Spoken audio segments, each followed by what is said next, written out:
रसना का सुख। मैं कहता हूँ 2 इंच की जीभ ने जीव को परेशान कर रखा है। लोग थौली भर के खाते हैं, यद्यपि ये सारा सही सात्विक आहार बता है। रहे हैं बाबा, सही यहाँ ये बता रहे हैं। मिक्स वेजिटेबल्स हैं, राइस है, ये मिक्स दाल भी है, और जो है सारी ये मल्टीग्रेन रोटी है।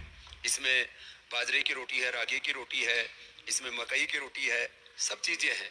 लोग इतना सब कुछ खाते हैं। उससे पहले हम कहते हैं थोड़ा सलाद भी खाओ, थोड़ा अंकुरित भी खाओ, थोड़े ड्राई फ्रूट्स भी खा लो। ये सब खाते हैं लोग। सीक्वेंस पहले सलाद का, फिर जो है ड्राई फ्रूट्स का, फ्रूट्स का, कुछ बॉइल्ड का, और फिर पका हुआ खाना खाओ, अंत में मीठा खा लो। मीठे में जो है हम जो चीनी से बनी हुई स्वीट्स हैं उनको तो मना करते हैं, लेकिन लोग अभी गुड़ बहुत खाने लग गए हैं। गुड़ खाते हैं, मक्खन का भी प्रयोग करते हैं, रोटी पर भी लेते हैं लोग। और ऐसे गुड़ को तो मक्खन के साथ खा लो, वही अपने आप में सबसे बड़ा मिष्ठान हो जाता है। खैर, मैं क्यों बताना चाह रहा हूं ये, यद्यपि वात पित्त कफ अपने प्रकृति के अनुसार और आहारचर्या में ऋतुचर्या, दिनचर्या, इन सब का भी ध्यान रखना, इसको स्वस्थ वृत्त कहा है। लेकिन इस एक बात जिसकी ओर मैं आज संकेत करना चाह रहा हूं, हम वात पित्त का प्रकृति के अनुसार, फिर जिनको शुगर है, जिनको बीपी है, हार्ट में ब्लॉकेज है, जिनको कैंसर है, ओबेसिटी है, प्रोस्टेट आदि की प्रॉब्लम है, स्किन आदि के लिए अलग अलग प्रकार से डाइट प्लान भी करते हैं। खाने के बाद हम कहते हैं थोड़ा छाछ पियो, थोड़ा हिंगवाष्टक लवण भास्कर डाल करके। और जिनको मीठा खाने का शौक भी है तो गुड़ शक्कर के साथ बूरा और घी। अब देखो, ये बूरा रखी है और ये घी है, घी बूरा भी खाते हैं लोग, खाने दो। मैंने एक अलग अनुभव किया, वो सबके साथ शेयर करना चाहता हूँ। मैं कहता हूँ थाली भर के मत खाओ, सूक्ष्म आहार लो। जिनको जीवन में बहुत बड़ा ट्रांसफॉर्मेशन करना है, देखो 1 चम्मच गाय का घी ले लो, ये 1 चम्मच गाय का घी। अब थोड़ा ये गर्म है, गुनगुना है। 1 चम्मच गाय का घी, ऊपर से 1 चुटकी सेंधा नमक, और फिर 1-2 घूंट तेज गर्म पानी पीना है। हाँ, फिर गाय का घी, इससे पूरे पेट की तराई हो जाती है। पेट में खुश्की नहीं रहेगी, आंखों में, बालों में, स्किन पर, पूरे शरीर के अंदर। बहुतों का शरीर तो ज्वालामुखी की तरह उबलता रहता है, शरीर में खुश्की है, और चमड़ी रूखी रूखी सी रहती है, हड्डियों में कीर्तन होता रहता है। Vitamin D, B12, calcium, iron, omega की आदि की कमी नहीं रहनी चाहिए। वो भी हमने न्यूट्रेला में 100% नेचुरल प्लांट बेस्ड ऑर्गेनिक उपलब्ध करा दिया।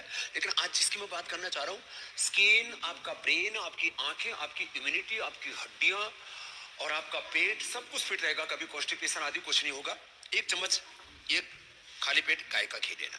फिर दिन भर की एनर्जी के लिए मैं ये प्रयोग पिछले 2 सप्ताह से लगातार कर रहा हूँ। मैंने खाना बंद किया हुआ है, खाली नारियल का पानी पीता हूँ। तो फिर दिन भर कैसे काम करता हूँ, सुबह 3 से 5 किलोमीटर की दौड़ लगाता हूँ, सैकड़ों दंड बैठक लगाता हूँ, दिन भर अखंड प्रचंड पुरुषार्थ करता हूँ 18 घंटे। तो क्या करता हूँ, इसके लिए एक बहुत ही जबरदस्त है, ये देखो मैंने खाई हुई है, इसमें से स्वर्ण शिलाजीत, 1 स्वर्ण शिलाजीत ले लो। फिर एक ये पूरे दिन भर की, उसके लिए एक ये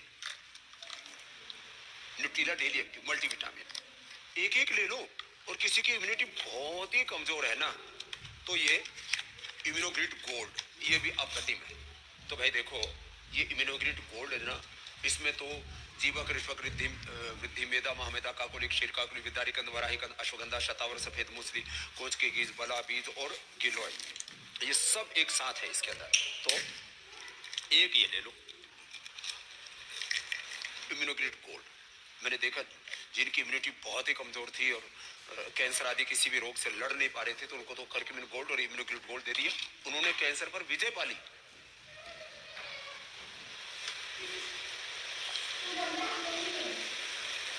लो, हमने तो अपनी इम्यूनिटी बढ़ा ली। आप 1 चम्मच या तो गाय का घी लेना, गाय का घी हमने सबको उपलब्ध करा रखा है।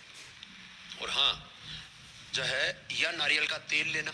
मैं तो कहता हूँ 1 सप्ताह नारियल का तेल लो, 1 सप्ताह गाय का घी लो, 1 सप्ताह ये अर्थराइटिस के लिए और स्किन रोगों के लिए परम औषधि जिनको है। स्वस्थ ये रहना है, तिल का तेल बाबा सेसमे के ऑयल जिसको इस बोलते हैं, बताए और हुए ये उपाय और बादाम भोजन रोगन, पर बादाम रोगन भी विशेष हमने पूरे ध्यान देश दें। को उपलब्ध करा दिया है। छोटे पैक में भी है, बड़े पैक में भी है। एक चम्मच आप बादाम रोगन ही ले लीजिए। तो खैर, और ये फिर सुपर फूड आयुर्वेद में कहा जाता है ये च्यवनप्राश को। हमने गुड़ वाला च्यवनप्राश भी दिया बच्चों के लिए। बालप्राश, ओहो, ये तो क्या गजब है साहब। ये बालप्राश आप एक चम्मच खा लें, टेस्ट भी इसका गजब है। और अब इस बात को ध्यान दीजिए कि जो इसमें भी स्वस्थ रहना चाह रहे हैं, बादाम अखरोट बिल्कुल से लेकर इसी के टाइप 51 के दिन रोटियां सात्विक जैसे च्यवनप्राश भोजन में पे है ना, ध्यान दे रहे हैं। सिर्फ रोटी बड़ों के चावल लिए आटा खाना च्यवनप्राश, लोगों ने बंद कर दिया है। और बच्चों के लिए तो च्यवनप्राश से भी ज्यादा अच्छा फार्मूलेशन हमने तैयार किया है बालप्राश का। च्यवनप्राश महर्षि च्यवन ऋषि का है फार्मूलेशन, जो बूढ़े च्यवन ऋषि खा के जवान हो गए थे। बालप्राश का फार्मूलेशन पूज्य आचार्य बालकृष्ण जी, हमारे साइंटिस्ट अनुराग वाषण जी से लेकर के उन सब ने मिलकर के, और बच्चों की सेहत की दृष्टि से इससे बढ़िया कोई सुपर फूड बच्चों के लिए नहीं हो सकता।